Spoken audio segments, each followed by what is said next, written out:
Greetings to all of you in the matchless name of our Lord Jesus Christ. I'm blessed to be here with all of you and to have fellowship, and to share the word of God for the second time. And for the first time, we discussed about and we meditated on remnant for the Yes. Lord. Sister, am I audible? Yes, brother. We remember, brother. It was wonderful message. Praise be to God. And now we were going to study about the faith. So here, firstly, we'll try to understand uh, faith means విశ్వాసం అంటే ఏంటి అనే విషయాన్ని మనము కొన్ని మూల భాష పదాల ఆధారంగా మనం తెలుసుకుంటాం. దాని తర్వాత వాట్ ఫెయిత్ కెన్ ఎనేబుల్, లేకపోతే ఒక విశ్వాసిని ఫెయిత్ ఏం చేయగలదు, what faith can enable in a believer అనే విషయాన్ని మనం చూస్తాము. ఆ తర్వాత హౌ టు ప్లీజ్ గాడ్, దేవుణ్ణి సంతోషపెట్టడం ఎలాగా, ఫెయిత్కి దేవుని సంతోషానికి ఏమైనా సంబంధం ఉందా అనే విషయాన్ని మనం స్టడీ చేసి మనం క్లోజ్ చేస్తాం. So I just share A PPT.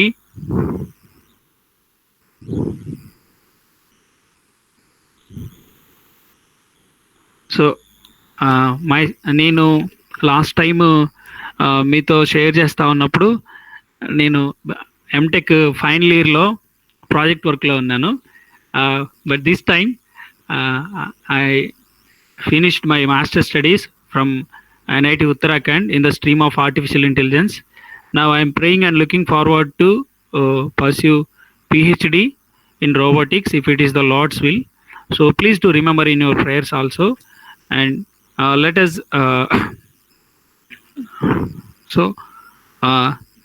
we were going to study about the faith, విశ్వాసం అనే దాని గురించి మనం స్టడీ చేయబోతున్నాం. సో ఫస్ట్లీ మనము హబక్కూకు గ్రంథం 2వ అధ్యాయం 4వ వచనం చదివితే, behold his soul which is lifted up is not upright in him, but the just shall live by his faith or faithfulness. వారు యథార్థపరులు కాక తమలో తాము అతిశయపడుదురు, అయితే నీతిమంతుడు విశ్వాసము లేదా విశ్వాస్యత మూలంగా బ్రతుకును అనే మాట మనం చూస్తున్నాం. అసలు క్రైస్తవులు అనే దానికి ఇంకో సినోనిమ్ ఏంటంటే విశ్వాసులు అని. సో ఆ విశ్వాసులు అనే విషయాన్ని ఇక్కడ మనం చూస్తూ ఉన్నప్పుడు, సో విశ్వాసమును గురించిన ఒక సరైన అండర్స్టాండింగ్ని మనం కలిగి ఉండటానికి అన్ని సమయాల్లో ప్రోత్సహించబడుతూ ఉన్నాం. దేవుని వాక్యంలో విస్తృతంగా విశ్వాసాన్ని గురించి రాయబడి ఉంది. అండ్ ఈ సెషన్ అయిపోయేలోపు మనకు కొన్ని విషయాలు అర్థమవుతూ ఉంటాయి. ఎందుకంటే మనం వర్కింగ్ కమ్యూనిటీలో ఉండటం వల్ల, లేకపోతే ఎక్కువ ప్రెజర్స్ ఇవన్నీ ఉండటం వల్ల మనము రేపటిని గురించిన యాంగ్జైటీ, లేకపోతే ఫ్యూచర్ని గురించిన ఒక యాంగ్జైటీ, భవిష్యత్తు గురించి ఒక ప్రశ్నలు అనేకం ఉంటాయి, చాలా భయం ఉంటుంది. కానీ మనము ఈ టాపిక్ని ప్రభు పాదాల దగ్గర మనం స్టడీ చేసి by the end will get to know how to overcome anxiety, లేకపోతే రేపటిని గురించిన చింతని, భవిష్యత్తుని గురించిన ప్రశ్నల్ని ఎలా ఆన్సర్ చేయగలం, ఎలా మనం ఎదుర్కోగలం అనే వాటిని మనం చూస్తాం ఇందులో. సో ఇప్పుడు మనం నీతిమంతుడు, విశ్వాసము, బ్రతకడం, ఈ 3 విషయాల గురించి మనం చూస్తాం.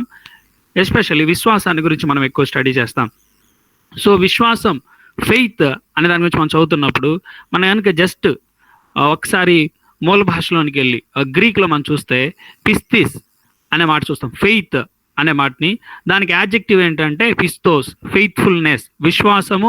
విశ్వాసమును గురించి వివరించడాన్ని యాడ్జెక్టివ్లో మనం ఫెయిత్ఫుల్ ఆర్ బిలీవింగ్ అని మనం చూస్తూ ఉంటాం. సో వెర్బ్ వచ్చేసరికి పిస్టియో, టు బిలీవ్ అనే పదాలు ఉంటాయి. సో జస్ట్ రిమెంబర్, పిస్తిస్ అనే పదాన్ని గురించి మనం స్టడీ చేస్తూ ఉన్నప్పుడు two senses as the passive and active. ఒకటి ప్యాసివ్ సెన్స్లో, ఇంకొకటి యాక్టివ్ సెన్స్లో వాడారు.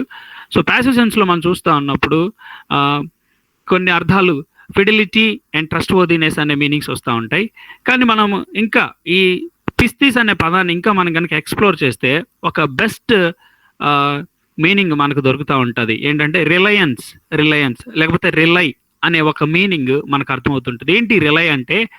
ఆధారపడటం, 2 ఆనుకోవడం, 3 వాలిపోవడం. సో రిలై లేకపోతే reliance upon the Lord, relying upon the Lord, we can define it as faith. ప్రభు మీద ఆధారపడటం, ప్రభు మీద ఆనుకోవటం, ప్రభు మీద వాలిపోవటం, ఈ మూడు కూడా విశ్వాసం అనే దానికి సినోనిమ్స్, పర్యాయ పదాల్లాగా మనకు కనపడతా ఉన్నాయి. సో ప్రభు మీద ఆనుకోవటం అంటే ఏంటి? Means I have no merit and I have my full confidence was upon the lord, లేకపోతే ఈజ్ ఆన్ ద లార్డ్ అనే విషయం మనకు తెలుస్తూ ఉంది. మన యొక్క పూర్తి విశ్వాసం లేకపోతే మన యొక్క పూర్తి కాన్ఫిడెన్స్ ప్రభు మీద పెడుతున్నాం. ఆనుకోవటం, ఆధారపడటం, వాలిపోవటం అనే మీనింగ్ ఏం చెప్తా ఉందంటే నా స్ట్రెంగ్త్ కాదు కానీ ప్రభు స్ట్రెంగ్త్ మీద, ప్రభు యొక్క ఆ స్ట్రెంగ్త్ మీద, ప్రభు యొక్క బలం మీద, ప్రభు యొక్క నమ్మకత్వం మీద నేను డిపెండ్ అవుతాను అని మనకు అర్థమవుతా ఉంది. సో ఫెయిత్ అంటే నమ్మటం, లేకపోతే నమ్మటం అనే పదాన్ని యోహాను సువార్తలో ఫెయిత్కి బిలీవ్ అనే మాటని సినోనిమస్గా వాడాడు. కానీ విశ్వాసం అనే మాట ఎక్కువగా మిగిలిన గాస్పెల్స్లో కానీ మిగిలిన లెటర్స్లో కానీ మనం చూస్తూ ఉంటాం, యాక్ట్స్లో కూడా. సో విశ్వాసం అంటే ఆధారపడటం, ఆనుకోవటం, వాలిపోవటం, ఇలాంటి మాటలు వస్తూ ఉన్నాయి. So relying upon the lord, ప్రభు మీద ఆనుకోవటం, ప్రభు మీద వాలిపోవటం. సో మనం ఎప్పుడు ప్రభు మీద ఆనుకోగలం, ప్రభు మీద వాలిపోగలం, ప్రభు మీద ఆధారపడగలం అంటే when we empty ourselves, మనల్ని మనము ఖాళీ చేసుకున్నప్పుడు, మన మీద మనకి మెరిట్ కాదు కానీ ప్రభు మీద పూర్తిగా మనము కాన్ఫిడెన్స్ పెట్టినప్పుడు ఆయన మీద మనం ఆధారపడగలం. సో ఇప్పుడు మనం చూడబోతా ఉన్న విషయం ఏంటంటే what faith can enable a believer. విశ్వాసం లేకపోతే నేను ప్రభు మీద వాలిపోతే, ప్రభు మీద ఆనుకుంటే, ప్రభు మీద నేను ఆధారపడితే ఏం జరుగుతుంది? ఈ సర్వసృష్టికర్త అయిన దేవుని మీద, ఆయన మీద నేను ఆధారపడటం ద్వారా ఏం చేయగలము, లేకపోతే ఏమి జరుగుతుంది అంటే మనం ఆ విషయాన్ని మనం చూడబోతున్నాం. సో హెబ్రీ పత్రిక 11వ అధ్యాయంలో ఫెయిత్ హీరోస్, విశ్వాసపు వీరులు అని చాలా మంది పేరు పెడతా ఉంటారు. So what faith enabled them అనేది మనం ఇక్కడ చూస్తాం. Now faith is a substance of things hoped for, the evidence of things not seen. ఇంకొక రకంగా చదవాలనుకున్నాను. Now faith is the guarantee of things hoped for, the convincing proof of things not seen. విశ్వాసం అనేది నిరీక్షింపబడు వాటికి నిజస్వరూపంగా, అదృశ్యమైన వాటికి ఉన్నవి అని చెప్పడానికి రుజువై ఉన్నది. సో విశ్వాసం ఏం చేస్తుంది అంటే ఒక నిరీక్షణ, లేకపోతే మనం ఎదురు చూస్తున్నది, మనం దాన్ని ఎప్పుడు అంటే ఫ్యూచర్లో ఒకటి ఉంది, దాన్ని మనం చూస్తాము. Faith is a substance of things hoped for, ఒక దానికోసం ఎదురు చూస్తూ ఉన్నాం. దాని యొక్క నిజస్వరూపం విశ్వాసం ద్వారా మనకు అర్థమవుతుంటుంది. ఒక దాన్ని మనం ఎప్పుడు చూడలేదు కానీ చూసినట్లుగానే రుజువు ఏంటంటే విశ్వాసం అన్నమాట. సో దీన్ని చాలా ఈజీగా మనం అర్థం చేసుకోవడానికి ఎలా అంటే నిరీక్షింపబడు వాటి యొక్క నిజస్వరూపం, ఒక దానికోసం మనం ఎదురు చూస్తూ ఉన్నాం. ఫ్యూచర్లో లేకపోతే మరొక విషయాన్ని గురించి మనం ఎదురు చూస్తున్నాం. అది నిజంగా ఉందా అంటే చెప్తా ఉంది విశ్వాసం. అంటే నిజంగా ఉంది అని రుజువు ఏంటంటే ఫెయిత్ అన్నమాట. ఇంకోటి అదృశ్యంగా ఉంది కానీ నువ్వు ఎప్పుడైనా చూసావా అని ప్రశ్న అడిగితే నా దగ్గర రుజువు ఉంది, చూశాను అని చెప్పడానికి రుజువు ఉంది ఏంటంటే విశ్వాసం. సో ఫెయిత్ గురించి మనం ఆలోచన చేస్తున్నప్పుడు faith is the guarantee of things hoped for, the convincing proof of things not scene.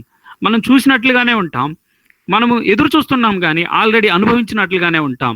ఇది మనకు అర్థమవటానికి మనం ఫర్దర్గా మూవ్ అవుతా ఉన్నాం. ఏంటంటే Abraham, Moses, Rahab was simply reliance upon a God known to be trustworthy. Such reliance enabled the believer to treat the future as present and the invisible as seen. So ఈ statement ని చాలా జాగ్రత్తగా observe చేయండి. Abraham, Moses, Rahab was simply reliance upon a God known to be trustworthy. నమ్మకస్తుడైన దేవుని మీద, ఆధారపడగల దేవుని మీద వారు పూర్తిగా రిలై అయిపోయారు. అది ఏం చేసిందంటే that reliance enabled them to treat the future as present and the invisible as seen. అంటే భవిష్యత్తును వర్తమానంలోనికి మార్చేసింది, అదృశ్యమైన దాన్ని దృశ్యమానంగా మార్చేసింది. ఏంటది అంటే ఫెయిత్, ప్రభు మీద ఆధారపడటం, ప్రభు మీద వాలిపోవడం, ప్రభు మీద ఆనుకోవటం. ఈ అర్థాలు మనం చూస్తా ఉన్నాం. సో అబ్రహాముని గురించి, మోజెస్, రాహాబుని గురించి, ముఖ్యంగా మనం అబ్రహాము, రాహాబుని గురించి స్టడీ చేస్తాం ఇప్పుడు. So how relying upon the, ప్రభు మీద ఆధారపడటం ద్వారా వారు భవిష్యత్తుని వర్తమానంలో చూశారు, అదృశ్యమైన వాటిని దృశ్యంగా చూసేశారు. ఇది ఎలా సాధ్యం?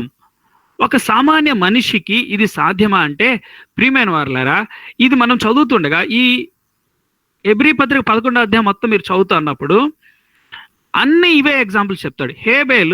హేబేలు తను విశ్వాసం ఉంచాడు. He relied upon the lord for redemption అని చెప్పొచ్చు, విమోచన విషయం అని చెప్పొచ్చు, ఫర్ ఫర్గివ్నెస్ అని చెప్పొచ్చు, పాప క్షమాపణ గురించి హేబేలు కన్విక్ట్ అయ్యాడు. హేబేలు పూర్తిగా ప్రభు మీద రిలై అయిపోయాడు. నా వంతుగా నేను ఏమాత్రం కూడా నేను రైచస్ కాలేను, నేను నీతిమంతుని కాలేను, నేను నిర్దోషిని కాలేను దేవుని ఎదుట. ఎందుకంటే నా థాట్స్ కూడా మానవాళి థాట్స్ కూడా, మీ హృదయ ఆలోచనలు అన్నీ చెడి ఉన్నవి అనే మాటను మనం చదువుతుంటాం కదా జెనసిస్ చాప్టర్ 6లో.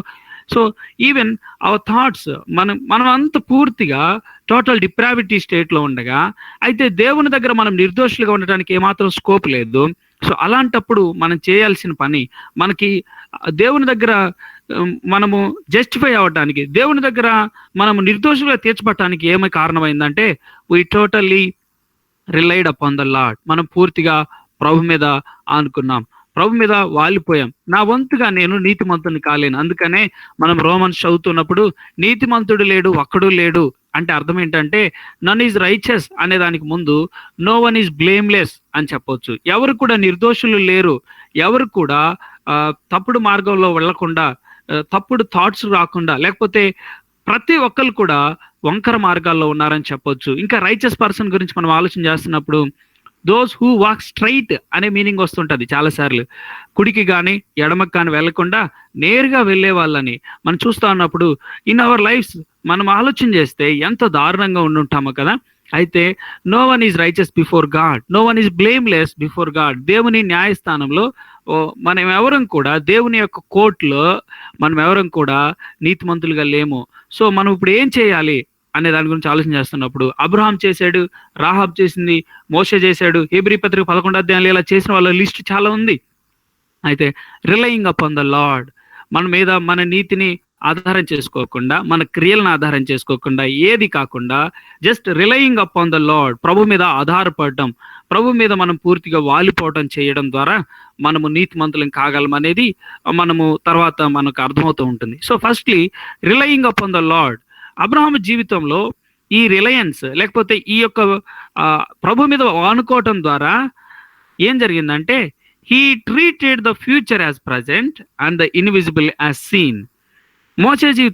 మోసెస్లో కూడా he treated the future as present and the invisible as seen because he has faith. Rahab also treated the future as present and the invisible as seen because she has faith in the lord or upon the lord అని మనం చూస్తుంటాం. So నేను just Abraham గురించిన కొన్ని మాటలు చదివి, నేను అబ్రహాము ఎలా ఫ్యూచర్ని ప్రజెంట్లో, అన్సీన్ని, ఇన్విజిబుల్ని తాను ఎలా చూశాడనే విషయాన్ని నేను చదువుతున్నాను. ఆదికాండం 12వ అధ్యాయం, Genesis chapter 12 versus from 1 to 2 నేను చదువుతున్నాను. యెహోవా, నీవు లేచి నీ దేశము నుండి, నీ బంధువుల యొద్ద నుండి, నీ తండ్రి ఇంటి నుండి బయలుదేరి నేను నీకు చూపించు దేశమునకు వెళ్ళుము. నిన్ను గొప్ప జనముగా చేసి నిన్ను ఆశీర్వదించి నీ నామమును గొప్ప చేయుదును, నీవు ఆశీర్వాదముగా నుందువు. చూడండి, నేను నీకు చూపించబో దేశమునకు వెళ్ళు, నేను నీకు చూపించబో దేశమునకు వెళ్ళు అంటున్నాడు. అబ్రహాము అప్పటికి పిల్లలు లేరు, తన భవిష్యత్తు గురించి ప్రభు చెప్తున్నాడు. నిన్ను గొప్ప జనముగా చేస్తాను, నిన్ను ఆశీర్వదించి నీ నామను గొప్ప చేస్తాను, నీవు ఆశీర్వాదంగా నుందువు అని చెప్పి ఒక 7 బ్లెస్సింగ్స్, కొన్ని బ్లెస్సింగ్స్ మనం ఇక్కడ చూస్తూ ఉంటాం. సమస్త వంశం నిన్ను దూషించుమని చెప్పించేదను, భూమి యొక్క సమస్త వంశములు నీ యందు ఆశీర్వదింపబడునని అబ్రహాముతో అనగా అని మనం చదువుతున్నాం. సో అసలు అబ్రహాముకి పిల్లలే లేరు, కానీ ప్రభు చెప్తున్నాడు, నీకు భూమి మీద సమస్త వంశాలు నీ సంతానం ద్వారా నీ సంతానం ద్వారా దీవించబడతాయి అని చెప్తున్నాడు ప్రభు. ఆ తర్వాత ఇంకోటి చూడండి, నేను నీకు చూపించబోవు దేశము, ఇట్స్ ఇన్విజిబుల్. ఆ కనాన్ అనే దేశము చూడలేదు. తను బబులోని దేశంలో అక్కడ ఉన్నాడు, ఊరు అనే ప్రాంతంలో ఉన్నాడు, మెసొపొతేమియా దేశంలో ఉన్నాడు. అయితే దేవుడు అంటున్నాడు, నేను నిన్ను కనానుకు తీసుకెళ్తాను. మధ్యలో చాలా డిస్టెన్స్ ఉంటుంది, అయితే నేను నిన్ను కనానుకు తీసుకెళ్తానని చెప్తా ఉన్నాడు. సో ఇక్కడ ఆలోచన చేస్తాప్పుడు, ఒకటి హిస్ ఫ్యూచర్, నిన్ను ఆశీర్వదించి నీ పిల్లల్ని లేకపోతే నీ సంతానాన్ని నిన్ను భూమి యొక్క సమస్త వంశములు నీ యందు ఆశీర్వదించబడును, నీ పిల్లల ద్వారా ఆశీర్వదించబడును. ఈ మాటలు మనము కమింగ్ చాప్టర్స్ లో చదువుతా ఉంటాం.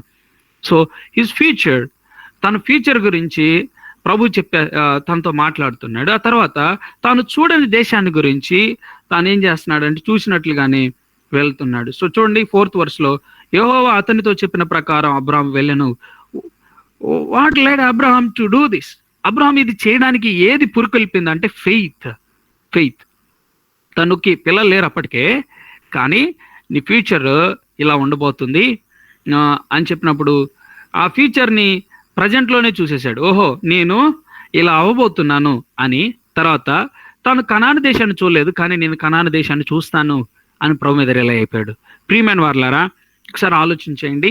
అబ్రహాము గురించి మనం ఆలోచన చేస్తున్నప్పుడు హీ ట్రీటెడ్ తను విశ్వాస అయిన మూలంగా, లేకపోతే అబ్రహాము జీవితంలోనే కాదు విశ్వాసంలో జీవితాల్లో కూడా మనం చూస్తున్నప్పుడు ఈ ఫెయిత్ లేకపోతే reliance enables a believer to treat the future as present and the invisible as scene.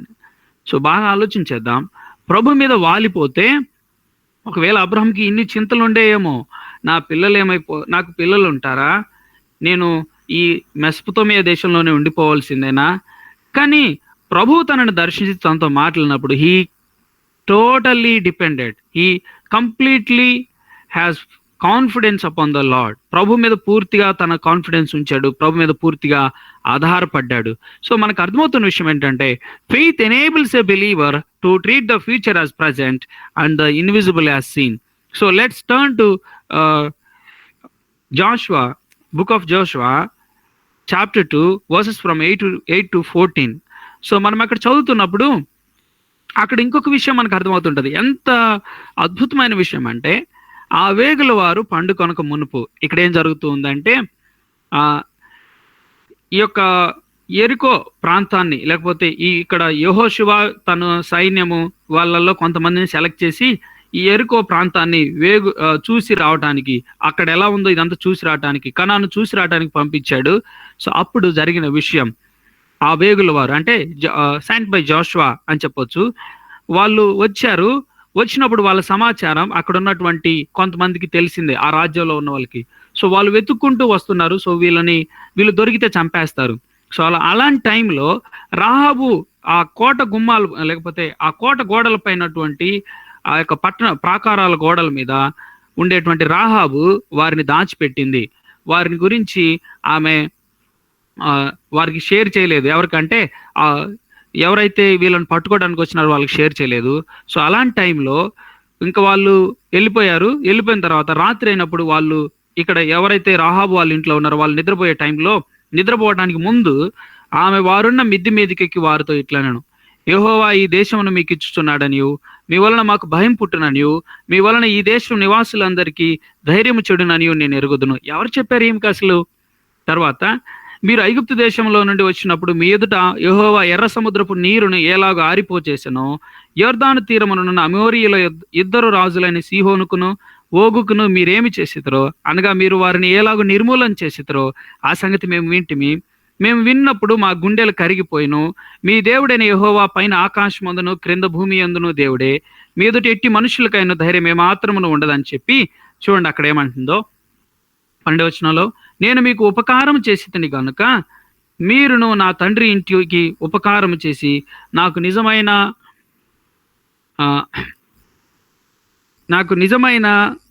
ఆనవాళ్ళను ఇచ్చి, నా తండ్రియు నా తల్లియు నా అన్నదమ్ములను నా అక్క చెల్లెండ్రును వారికి కలిగిన వారందరూ చావకుండా బ్రతుకునిచ్చి రక్షించినట్లుగా దయచేసి యెహోవా తోడని ప్రమాణం చేయడని చెప్పను.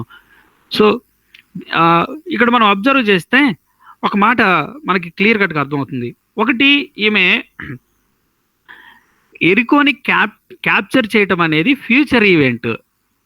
ఎరికోని క్యాప్చర్ చేయటం అనేది future event. But she understood. And ఆమె అక్కడ చూడండి, ఇక్కడికి వచ్చి మీరు ఈ ప్రాంతాన్ని మీరు క్యాప్చర్ చేస్తారు, మీరు దీన్ని గెలుస్తారు కాబట్టి మీకు ఇస్తున్నాడు అని ఆమెకు అర్థమైంది. అంటే ఎప్పుడో రేపు విషయము, ఫ్యూచర్ విషయము ఆమె ప్రజెంట్లో చెప్తుంది. తర్వాత మీరు అందరిని చంపేస్తారు కదా, అయితే నన్ను మా అక్క చెల్ నా అన్నదమ్ములు నా తండ్రి నా తల్లి నా అన్నదమ్ములు నా అక్క చెల్లెండ్రు వారికి మాత్రం బ్రతకనివ్వండి మమ్మల్ని వరకు అని చెప్పి వాళ్ళని చంపడం ఏమి చూసిందా? చూడలేదు. But she has faith upon the Lord. ఆమె ప్రభు మీద రిలై అయిపోయింది. ప్రియమైన వారులారా, రిలయన్స్ అపాన్ ద లార్డ్ లేకపోతే relying upon the Lord enables a believer to treat the future as present and the invisible as seen. So ఈ సమయంలో నేను ఈ పాయింట్ని నేను చెప్తూ ఉండగా జాగ్రత్తగా ఆలోచించేయండి. విశ్వాసము అంటే ఏంటో చూసాం. ప్రభు మీద ఆధారపడటం, ప్రభు మీద ఆనుకోవడం, ప్రభు మీద వాలిపోవడం. సో ఈ విశ్వాసం ఏం చేయగలదు అంటే భవిష్యత్తుని వర్తమానంలోనికి మార్చేయగలదు, అదృశ్యమైన వాటిని దృశ్యంగా ఉన్నట్లు మార్చగలదు. మనం ఎప్పుడు చూడలేదు కానీ చూసినట్లు చేయగలదు. అట్లాగే ఫ్యూచర్ని ప్రజెంట్లోకి మార్చేయగలదు. సో ఒక రకంగా చెప్పాలంటే విశ్వాసులకి ఫ్యూచర్ అనే దాని గురించి వరి లేదు. ఎందుకంటే they relied upon the lord. ప్రభు మీద ఆనుకున్నారు. ప్రభు మీద ట్రస్ట్ వర్ది గాడ్ ఎవరైతే ఉన్నారో ఆయన మీద రిలై అయిపోయారు, ఆయన మీద పూర్తి కాన్ఫిడెన్స్ పెట్టారు. So they don't have any fear about tomorrow and they don't have any worries about the invisible things because they already scene అని మనకు అర్థమవుతుంది. సో ఇక్కడ నేను కంక్లూడ్ చేయబోయే ముందు ఈ విషయాన్ని గురించి, సో ఈరోజు విశ్వాసులుగా ఉన్నటువంటి మన జీవితాల్లో, so brother will it be possible in my life also అంటే జాగ్రత్తగా ఆలోచించేయండి. we already మనకి we know that our future very clearly. Scriptures are mentioning it elaborately. Scriptures are explaining about it clearly. So దేవుని లేఖనాలు విశ్వాసుల యొక్క ఫ్యూచర్ను గురించి చక్కగా చెప్తున్నాయి. మనము చూడని ఆ దేశాన్ని గురించి, ఆ మిలీనియం గురించి మనం లేకపోతే మనము కింగ్స్గా ఉంటామంట, మనము కింగ్స్గా ఏలుతామంట, ఇది నిజమేనా? ఇది ఫ్యూచర్లో జరుగుతుందా మిలీనియంలో అంటే ఎస్, మనకి ఈ విషయాలన్నీ ఎరిగిన వారమే. ఎందుకంటే మనకి ప్రభు తెలియజేస్తూ ఉన్నాడు. Our future was clearly mention, our future was clearly mention in the scriptures. And invisible things మనం చూసినట్లుగానే ఉన్నాం. పరలోక సంబంధమైన ప్రతి ఆశీర్వాదాన్ని మనం అనుభవిస్తూ ఉన్నాం. పరలోకపు ప్రభు యొక్క ఆ మంచితనాన్ని మనం అనుభవిస్తున్నాం. సో మన జీవితాల్లో గుర్తుపెట్టుకుందాం, రిలయన్స్ అపాన్ ద లార్డ్ లేకపోతే such Reliance enabled the believer. Enabled ఒక విశ్వాసి జీవితంలో ఫ్యూచర్ని ప్రజెంట్గా చూడటానికి, ఇన్విజిబుల్ని లేకపోతే అదృశ్యమైన వాటిని దృశ్యంగా చూడడానికి విశ్వాసం ఎంతగానో ముఖ్యమైనటువంటి ఇంపార్టెంట్ రోల్ అని మనకు అర్థమవుతుంది. సో మనం చేసేది ఏంటి అంటే ప్రభు మీద రిలై అవ్వటం, ప్రభు మీద పూర్తిగా కాన్ఫిడెన్స్ ఉంచటం, ప్రభుతో ఎప్పుడు కూడా ఇంటిమేట్ రిలేషన్షిప్ కలిగి ఉండటం, ప్రభుతో ఎప్పుడు కూడా కనెక్ట్ అయి ఉంటాం. So I'm sure if any believer having such a reliance, having such a intimate relationship with the Lord, they will not have the fear of future, and they can treat the future as present and invisible as seen. మనము లేఖనాల్లో మన భవిష్యత్తుని గురించి స్పష్టంగా తెలియజెప్పబడింది, మనం చూడబోయే సంగతులను గురించి చక్కగా తెలియజెప్పబడింది. సో రేపు హెవెన్కి వెళ్ళిన తర్వాత అక్కడ కొన్ని జీవవృక్ష చెట్లే ఉన్నాయి అనుకోండి. సో అవి చూసి ఒకవేళ మనమే అక్కడ ఉంటే అంటాము, ఇవి ఆల్రెడీ మనము లేఖనాల్లో చూసాం కదా. మనము ఆ జీవవృక్ష ఫలాలు, ఆ చెట్లు పరదైసులో ఉన్న జీవవృక్ష ఫలాలు మనం ఆ చెట్టును చూడలేదు కానీ చూసినట్లుగానే ఇప్పుడు ఉన్నాం. కారణం ఏంటంటే ప్రభు లేఖనాల్లో మనకు చక్కగా తెలియజేశాడు. సో ఇన్విజిబుల్ యాజ్ సీన్, అక్కడ ఉన్నటువంటి సంగతుల్ని మనం చూసినట్లుగానే ఉన్నాం. అక్కడున్న మహిమగల ప్రభువుని మనం మన జీవితాల్లో అనుదినం అనుభవిస్తూ ఉన్నాం. సో ఫెయిత్ ఎనేబుల్స్ లేకపోతే relying upon the Lord enables a believer to treat the future as present and the invisible as seen. So relying upon the Lord, ఈ సమయంలో ఈ విషయాన్ని నేను చెప్తూ ఉండగా ఇది ఇంకా చాలా చక్కగా అర్థం చేసుకోవడానికి చాలా చక్కగా హెల్ప్ అవుతుంటుంది. Our side of union with Christ and thus it is our means of possessing all his benefits, pardon, justification, purification, life, peace, glory. So నేను యేసుక్రీస్తు మీద రిలై అయిపోవడం, యేసుక్రీస్తు ప్రభువు మీద నేను వాలిపోవటం ద్వారా, నా కొరకు, నా పాపాల కొరకు ప్రాణం పెట్టిన ఆ ప్రభు మీద నేను రిలై అయిపోవటం ద్వారా, పూర్తిగా వాలిపోవటం ద్వారా నాకేమొస్తుందంటే ఆయన ఇచ్చే ఆ బెనిఫిట్స్ అన్ని, లేకపోతే ఆయన కలిగి ఉన్నటువంటి వాటన్నిటిని నాకు అనుగ్రహిస్తున్నాడు. ఆయన క్షమించుతాడు. సో ఆ క్షమాపణ నేను పొందుకున్నాను. I'm just in the sight of god. దేవుని దృష్టిలో నేను నీతిమంతునయ్యాను, దేవుని దృష్టిలో నేను నిర్దోషినైపోయాను. ఎలా అంటే రిలయింగ్ అపాన్ ద లార్డ్. యేసుక్రీస్తు ప్రభువారి శిలువ మీద, యేసుక్రీస్తు ప్రభువారి మీద మనం పూర్తిగా రిలై అయిపోయాం. మన సెల్ఫ్ రైచియస్నెస్ ఏది లేదు, కానీ రైచియస్నెస్ ఆఫ్ గాడ్, దేవుని నీతి ఏమిటంటే యేసుక్రీస్తు ప్రభు మీద రిలై అయిపోయే వాళ్ళందరినీ కూడా, యేసుక్రీస్తు ప్రభువుని శిలువను ఆశ్రయించే వారందరినీ కూడా దేవుడు బ్లేమ్లెస్ గా, నిర్దోషులుగా చూస్తున్నాడు. తర్వాత ప్యూరిఫికేషన్, పవిత్రత, లైఫ్, జీవాన్ని చూస్తున్నాం. నెమ్మది, మహిమని మనం చూస్తూ ఉంటాం. మన లైఫ్లో ప్రేమ, సంతోషం, సమాధానం, ఇలాంటివన్నిటికీ సోర్స్ ఎక్కడ అంటే యూనియన్ విత్ క్రైస్ట్, లేకపోతే యేసుక్రీస్తు ప్రభు మీద రిలై అయిపోవడం. రేపటిని గురించిన చింతని, ఎన్నో బర్డన్స్ ఉంటాయి, ఎన్నో ప్రెజర్స్ ఉన్నాయి. ఈ ప్రెజర్స్ అన్నిటిలో మనము ఒక శ్రేష్టమైనటువంటి, ఒక ఫుల్గా మంచి పీస్ని అనుభవించాలంటే మన లైఫ్లో God is the only means of swords. దేవుడు మాత్రమే అందుకు, యేసుక్రీస్తు మీద పూర్తిగా వాలిపోవటం ద్వారా మాత్రమే అది సాధ్యం అని చెప్తున్నాను. చూడండి, మనం కంక్లూజన్కి వచ్చేసాం. ఇక్కడ మనం చదువుతున్నప్పుడు the just shall live by his faith అనే మాటని గురించి మనం చూస్తున్నాం. సో ఫెయిత్, ఈ 3 మాటల్ని నేను డివైడ్ చేస్తున్నాను. The just shall live by faith, by his or her faith, లేకపోతే నీతిమంతులు విశ్వాస మూలంగా జీవించును. సో ఇక్కడ మనం చూస్తూ ఉన్నప్పుడు the just shall live by faith. అసలు ఫస్ట్ ఆలోచించాల్సింది ఏంటంటే, ఈజ్ దేర్ ఎనీ జస్ట్? ఎవరైనా నీతిమంతులు ఉన్నారా అంటే, ఎవరైనా బ్లేమ్లెస్ పర్సన్స్ ఉన్నారా, ఎవరైనా నిర్దోషులు ఉన్నారా అంటే లేఖనం చెప్తుంది నన్ is righteous before God.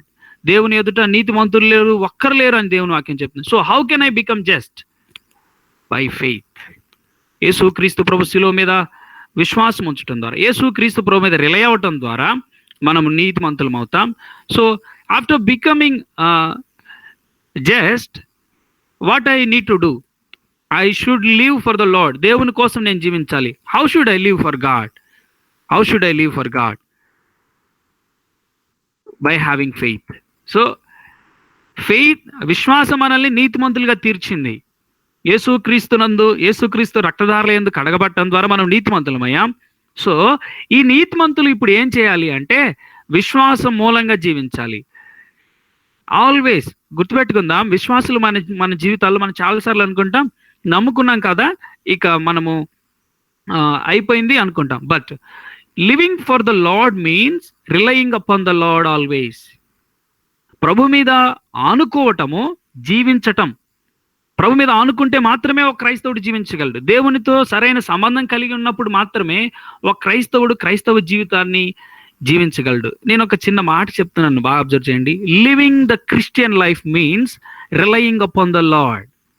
Living the Christian life, క్రైస్తవ జీవితాన్ని జీవించడం అంటే ఏంటంటే ప్రభు మీద అన్ని సమయాల్లో, అన్ని పరిస్థితుల్లో రిలై అవ్వటం. సెల్ఫ్గా నో మెరిట్ ఇన్ అస్, ఏ మాత్రం కూడా కాకుండా ప్రభు మీద పూర్తిగా రిలై అవ్వటం. సో ఈ సమయంలో ఒక మాట నీకు జ్ఞాపకం చేస్తున్నాను. The just shall live by faith. మనము ఎలా నీతిమంతులమయ్యామంటే, వాస్తవంగా మనము అన్జస్ట్, కానీ దేవుడు మన కోసం తన కుమారుడైన యేసుక్రీస్తు ప్రభువారిని శిలోమరాను మీద అప్పగించి, ఆయన పొందిన శ్రమల ద్వారా, ఆయన పొందినటువంటి ఆ తీవ్రమైనటువంటి శిక్ష ద్వారా, మన శిక్ష అంతటిని ఆయన భరించడం ద్వారా, ఆయన మీదకి మనం విశ్వాసం ఉంచడం ద్వారా, ఆయన మీద విశ్వాసం ఉంచడం ద్వారా ఇప్పుడు మనం నీతిమంతులమయ్యాం. నీతిమంతులమైన మనం ఎలా జీవించాలంటే విశ్వాసం మూలముగా.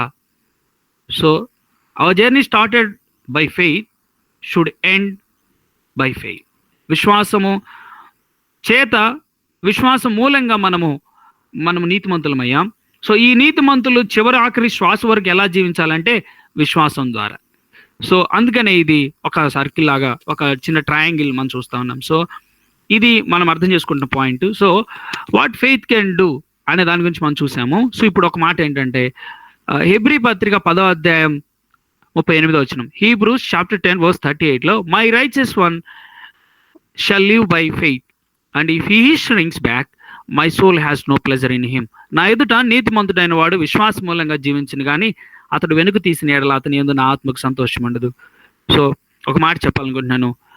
If you want to please God, if we want to please God, let us start to rely upon him with a whole heart. Let us start to have an intimate relationship with God, an intimate relationship with God. So దేవునితో ఒక మంచి సాన్నిహిత్య సంబంధం కలిగి ఉండటం ద్వారా అసలు నేను జీవించుచున్నాను, విశ్వాసి జీవిస్తున్నాడు అంటే ఏంటంటే తను దేవుని మీద రిలే అవుతున్నాడు అనే మాట. సో నేను ఒక మాటని జ్ఞాపకం చేస్తున్నాను చూడండి. ఐ థింక్ మీరు ఈ మాటని చాలాసార్లు మీరు మీ స్టడీస్లో చదివి ఉంటారు. So Matthew gospel chapter 4 verse 4లో ఒక మాట నేను చదివి నేను కంక్లూడ్ చేయబోతున్నాను. అందుకు ఆయన ఎక్కడైతే మన ప్రభువారు అరణ్య మార్గంలో శోధింపబడుతూ ఉన్నారో అక్కడ విల్డర్నెస్లో ప్రభు చెప్తున్నాడు, మనుష్యుడు రొట్టె వలన మాత్రం కాదు కానీ దేవుని నోట నుండి వచ్చు ప్రతి మాట వలన జీవించును, వీ విల్ హ్యావ్ లైఫ్. లేకపోతే but every word that comes from the mouth of God we can live, లేకపోతే వీ షల్ లివ్. సో మనిషి జీవించాలి అంటే bread secondary issue. First part ఏంటంటే హ్యావింగ్ రిలేషన్షిప్ విత్ గాడ్, దేవునితో ఒక సఖ్యత కలిగిన సంబంధం, నిజంగా జీవించడం అన్నమాట. సో ఈ సమయంలో నేను కంక్లూడ్ చేయబోతా ఉండగా, so if we want to please God, ఒకసారి ఆలోచన చేయండి. మనమే ఉన్నాము, మనల్ని బట్టి ఒక కంపెనీలో పెద్ద CEO అనే సంతోషపడుతూ ఉన్నాడంటే we feel so proud. Just think about it. The god who created the heavens and the earth, the sovereign lord and omnipotent, omnipresent, omniscient. మనం ఎన్ని యాట్రిబ్యూట్స్ చెప్పినా సరే ఈ సర్వ సృష్టిని ఏలుతున్న మహారాజు మన విషయంలో సంతోషిస్తున్నాడంటే that will be the greatest job we can do. మనము అంతకంటే ఇంకా ఏది గొప్ప విషయం కాదనమాట. So let us start please God. Let us spend this life for the Lord, and let us spend this life to please the Lord. Let us get ready to sacrifice anything in order to please God. అది ఎంత close అయినా సరే, ఎంత పెద్ద విషయమైనా సరే దేవుని సంతోష పెట్టడానికి అడ్డంగా ఉంటుందంటే let us try to leave it. Let us start to leave it. So ఈ సమయంలో ప్రభువుకి సంతోషం ఉండాలి, విశ్వాసుల ద్వారా దేవునికి సంతోషం ఉండాలి అంటే విశ్వాసం మూలంగా జీవించాలి. లేకపోతే దేవుని మీద అన్ని సమయాల్లో ఆయనతో ఒక ఇంటిమేట్ రిలేషన్షిప్ చాలా అవసరం అన్నమాట. దేవునితోటి, దేవుని మీద ఆధారపడటం, దేవుని మీద పూర్తిగా వాలిపోవటం, దేవుని మీద పూర్తిగా ఆనుకోవటం మనం చేద్దామా? సో నేను క్లోజ్ చేయబోతా ఉండగా lessons from this one. Faith enables a believer to treat the future as present and the invisible as seen. So మన జీవితాల్లో రేపటి గురించిన చింత ఉంటే నేను చెప్పగలను, ప్రభు లేఖనాలు చెప్తా ఉన్నాయి, రిలై అపాన్ ద లార్డ్. రేపు ఏం జరగబోతుంది, లేకపోతే ఒక విషయాన్ని మనం చూడలేదు, మనము బిబ్లికల్ ఇష్యూస్ గురించి మాట్లాడుతున్నాను. నేను ఇక్కడ క్యారిస్మాటిక్ మాట్లాడలేదు, లేకపోతే మెటీరియలిస్టిక్ థింగ్స్ గురించి మాత్రం మాట్లాడలేదు. కానీ మనము దేవుని వాక్యాలను చూస్తున్నప్పుడు మనకు తెలుసు మనము ప్రభుని చూడబోతున్నామని, మనకు అత్యంత ప్రియులైన ఎంతో మంది దేవుని పిల్లల్ని మన జీవితాల్లో మన ముందే వాళ్ళు దేవుని దగ్గరికి వెళ్ళిపోయారు. సో వాళ్ళని మనం చూడబోతున్నాం, వాళ్ళని మనం చూస్తున్నాం అన్న ఆ ఎనేబుల్మెంట్, లేకపోతే అలాంటి స్థిరమైనటువంటి రుజువు విశ్వాసం మనకి ఇవ్వగలదు. And pleasing God is the primary objective of a Christian life. దేవుడు సంతోషపడుతున్నాడా నా జీవితంలో అనేది ప్రతి సమయంలో ఉండాల్సిన ప్రశ్న. And never turn back, never ever turn back. ఈ హీబ్రూస్లో ఈ 10వ అధ్యాయానికి వచ్చేసరికి ఇక పౌలు వారితోటి దేవుని కోసం జీవించాలని చెప్తూ, దేవుని విషయంలో ఎప్పుడు వెనక్కి తిరగొద్దు, దేవుని సంతోషపెట్టడంలో ఎప్పుడు వెనక్కి తిరగొద్దు అనే మాటలు చెప్తా ఉంటాడు. So never ever turn back. ఈ ప్రభు విషయంలో ఎప్పుడు రాజీ పడొద్దు, ప్రభు విషయంలో ఎప్పుడు వెనక్కి తిరగొద్దు. Hold fast your faith upon the lord who is the author of our faith. ప్రభు మీద మనము ఆనుకుందాం. మనం ఆనుకోవడానికి, మన పరుగును నమ్మకంగా ముగించడానికి మన ఆథర్ ఆయనే అనే విషయాన్ని గుర్తుపెట్టుకొని, సో ప్రియమైన వారలారా, రేపటిని గురించిన చింతని నేను క్యాస్ట్ అవుట్ చేయాలంటే, నా ఫ్యూచర్ని గురించి వీటన్నిటి గురించి వీటన్నిటిని క్యాస్ట్ అవుట్ చేయాలి, నేను వీటన్నిటిని అధిగమించాలి అంటే start relying upon the lord. ప్రభు మీద వాలిపోవడం, ప్రభు మీద ఆధారపడటం, ప్రభు మీద ఆనుకోవడం. ఈ విషయాలు చాలా ఇంపార్టెంట్. మనం విశ్వాసులము అంటే అర్థం ఏంటంటే ప్రభు మీద ఆనుకునే వాళ్ళం. సో మన పేరు సజెస్ట్ చేస్తుంది మన లైఫ్లో ఉందో లేదో ఒకసారి ఆలోచన చేసుకుందాం. అండ్ మనము రైచస్ పర్సన్స్ అవ్వాలి అంటే నన్ ఈజ్ రైచస్ బిఫోర్ గాడ్. అయితే యేసుక్రీస్తు ప్రభు మీద ఆధారపడటం ద్వారా మనము నీతిమంతులం కాగలం. లీగల్గా దేవుడు ఇప్పుడు ఏం చేస్తాడంటే మనల్ని నిర్దోషులుగా ప్రకటిస్తాడు. దేవుని కోర్టులో మనము అన్జస్ట్ పీపుల్గా, అన్రైచస్ పర్సన్స్గా నిలబడ్డాం. అలాంటప్పుడు యేసుక్రీస్తు ప్రభు శిలువ మన ఎదుటుంది. యేసుక్రీస్తు ప్రభు పొందిన ఆ శ్రమానుభవం, యేసుక్రీస్తు వారు చేసిన ఆ శిలువ యాగం మన మీద ఉండగా, మన ముందు ఉండగా మనం వెళ్ళి శిలువ మీద ఆనుకున్నాం, శిలువ మీద ఆధారపడ్డాం, శిలువ మీద వాలిపోయాం.